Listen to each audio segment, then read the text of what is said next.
एक गांव में दो बहनें अक्षरा और प्रिया अपने माता पिता के साथ हंसी खुशी रहती थी। लेकिन एक एक्सीडेंट में उनके माता पिता का देहांत हो गया। तब उनके मामा दिनेश उन्हें अपने साथ अपने घर ले आए। लेकिन उनकी मामी सरिता को ये पसंद नहीं आया। वो दोनों बहनों को बिल्कुल भी पसंद नहीं करती थी और सारे घर के काम भी उन दोनों बहनों से करवाती थी। वहीं सर्दियाँ शुरू हो गई थी और गांव में कड़ाके की ठंड पड़ रही थी। मामी, कोई रजाई हो तो दे दो। इस फटे हुए कंबल के साथ रात भर बहुत ठंड लगी। क्या कहा तुमने? रजाई चाहिए तुम्हें? कंबल में ठंड नहीं रुक रही? अरे शुक्र मनाओ कि मैंने तुम्हें ओढ़ने के लिए कंबल दिया हुआ है। मामी, अगर रजाई नहीं देनी है तो कोई बात नहीं, एक और फटा हुआ कंबल दे दो। उस कंबल में सचमुच में बहुत ठंड लग रही थी। मेरे पास कोई फालतू कंबल नहीं है। अब जाकर रसोई में जल्दी से खाना बना लो। मेरे बच्चों को स्कूल जाना है और तुम्हारे मामा को काम पर जाना है। दोनों बहनें चुपचाप जाकर रसोई में काम करने लगती है।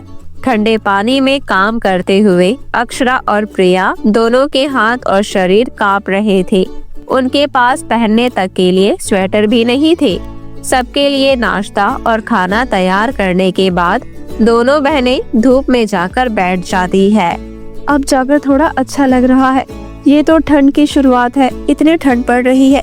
अगले 2-3 महीनों में हम क्या करेंगे? कैसे निकालेंगे बगैर स्वेटर के और रजाई के?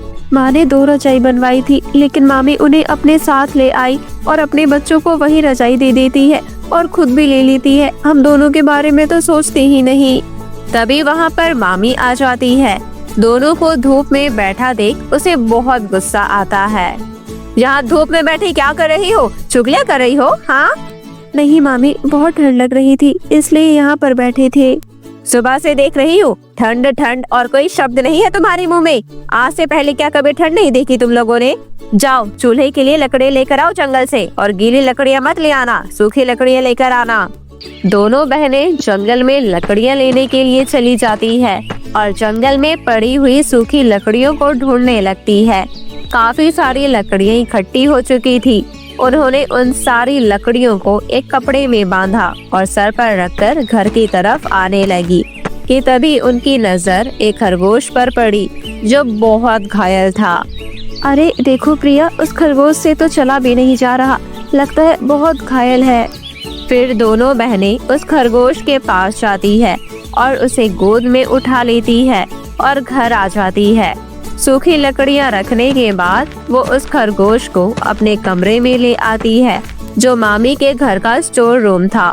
टूटा फूटा कमरा, वहाँ से आती हुई ठंडी हवा। इस कमरे में हवा भी तो इधर से उधर हो रही है और ठंड देखो कितनी ज्यादा है। एक काम करते हैं, इस खरगोश को यहाँ इस डब्बे के अंदर रख देते हैं।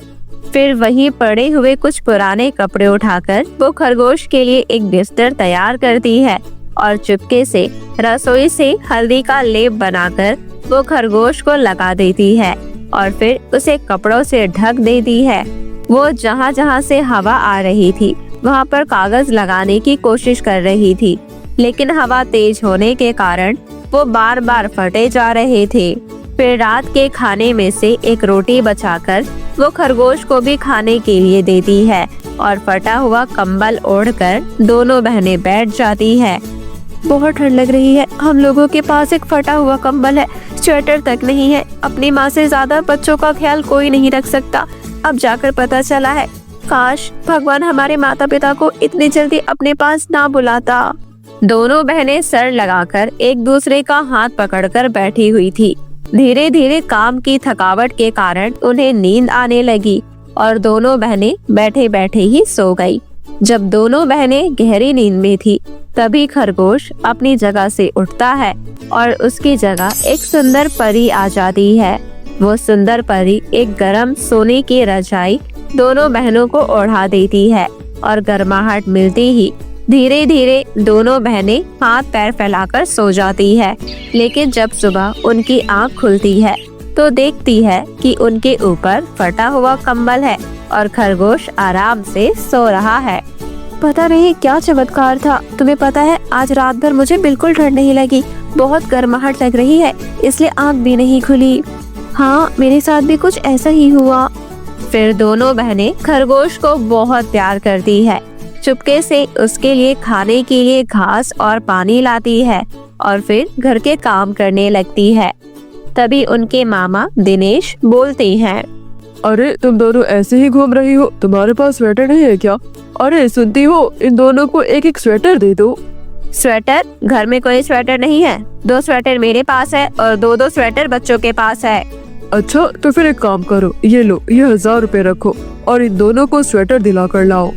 ये सुनकर दोनों बहनें बहुत खुश होती है, लेकिन मामा के चले जाने के बाद उनकी मामी सरिता अपने पैसे जेब में रख लेती है।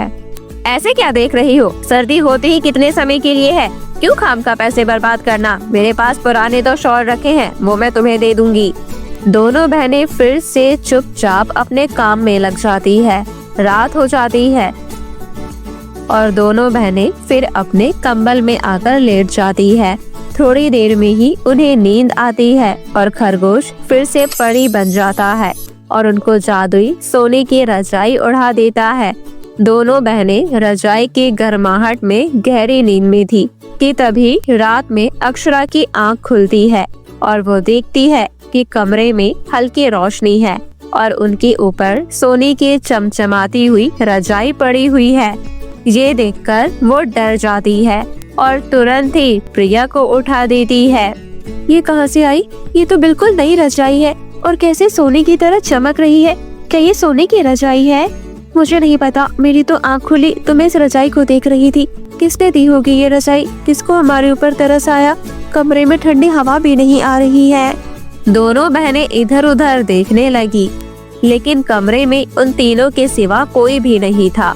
खरगोश गहरी नींद में सो रहा था। दोनों बहनें खरगोश के पास जाकर उसे सहलाने लगती है। अब इसका घाव थोड़ा ठीक हो गया है, अब तो रजाई भी है, चलो इसे अपने साथ ही सुला लेते हैं। फिर दोनों बहनें खरगोश को अपने साथ सुला लेती है।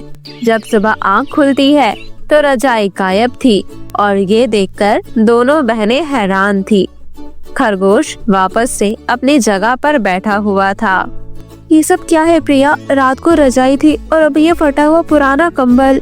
मुझे भी कुछ समझ में नहीं आ रहा। चल जल्दी से जाकर काम खत्म करते हैं, वरना मामी हमें बहुत सुनाएंगी। पूरा दिन दोनों बहनें काम करती रही और उन्हें बार बार उस रजाई का ख्याल भी आ रहा था।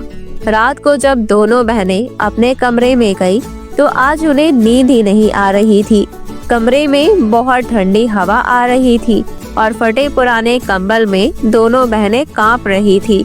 खरगोश से ये देखा ना गया और वो परी के रूप में आ गया। मैं तुम दोनों बहनों का सोने का इंतजार कर रही थी। लगता है आज तो तुम्हें नींद ही नहीं आएगी। मैं एक परी हूँ, मैं घायल हो गई थी तो मैंने खरगोश का रूप धारण कर लिया और तुम मुझे यहाँ ले आई। तुम लोगों की हालत देखकर मुझे तुम पर तरस आ गया, इसलिए मैंने तुम्हें जादुई सोने की रजाई दे दी। इसका मतलब रात को तुम आती हो, तुम हमें वो रजाई देती हो? तभी परी दोनों हाथ आगे करती है और जादुई सोने की रजाई आ जाती है।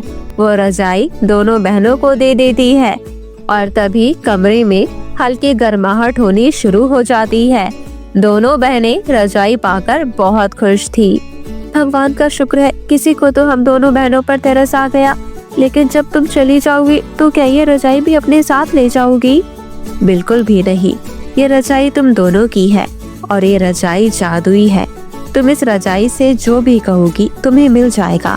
अब तुम दोनों बहनों को चिंता करने की कोई जरूरत नहीं है। ठंड से बचकर रहना। मैं बिल्कुल ठीक हो गई हूँ, इसलिए मुझे जाना होगा। परी उन दोनों को अलविदा कहकर वहाँ से चली जाती है। अब दोनों बहनों के पास में जादुई सोने की रजाई थी और अगले दिन सुबह अगर हम रजाई से स्वेटर मांगेंगे तो मामी को दिख जाएगा। मेरे पास एक और उपाय है। जादुई रजाई, हमें एक ऐसा स्वेटर पहना दो जो मामी को दिखाई ना दे और हमें गर्माहट भी मिले। फिर सोने की जादुई रजाई ऐसा ही करती है। आज दोनों बहनें बिना ठंड लगे सारा काम कर रही थी और मामी हैरानी से देख रही थी। और फिर रात को जादुई रजाई, आज बहुत ठंड है, हमें गरम गरम दूध पीना है। तभी वहाँ पर गिलास में गरम गरम दूध आ जाता है और दोनों बहनें दूध पीकर सो जाती है। और परी की दी हुई जादुई सोने की रजाई रात को दोनों बहनों को गर्माहट देती है और सुबह होते ही वो रजाई बस दोनों बहनों को दिखाई देती है और किसी को भी नहीं। इस तरह अब दोनों बहनों की मुश्किलें बहुत खत्म हो गई थी।